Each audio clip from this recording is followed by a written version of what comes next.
Have you heard of the Namoratunga Pillars? These 19 basalt pillars are located near Lake Turkana in northern Kenya. Archaeologists believe that these pillars date back to approximately 300 BC and were used to mark the Borana Calendar. The Borana Calendar uses the moon and 7 key star systems including Beta Triangulum, Pleiades, and Sirius to mark the passage of time.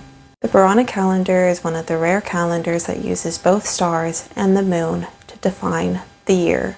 The year is about 354 days long with 12 months, each month lasting between 29 to 30 days. Now the arrangement of the pillars corresponds to the rising positions of stars observed in conjunction with the moon at different phases. These alignments enable precise timekeeping and are a vital aspect for the pastoral communities relying on the seasonal cycles. Now some of the pillars bear these petroglyphs which resemble symbols from the Kushite civilization, which hint at these possible cultural connections to an ancient Cushitic calendar. Now these petroglyphs, which are engravings in the rock, are believed to represent clan or property markers. Now there are 3 Namoratunga sites. Of the 3, the second one is the one with the pillars that correspond to the rising positions of the stars, but all 3 of these sites have been used as elaborate burial sites. Archaeologists believe that the people buried here were early Cushitic travelers. Additionally, all 3 of these burial sites include these megaliths as well as the petroglyphs to the engravings, and across the 3 sites they believe that there are over 170 burial sites.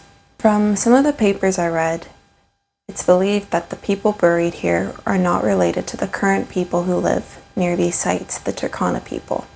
But Namoratunga is a Turkana phrase which means dancing stones.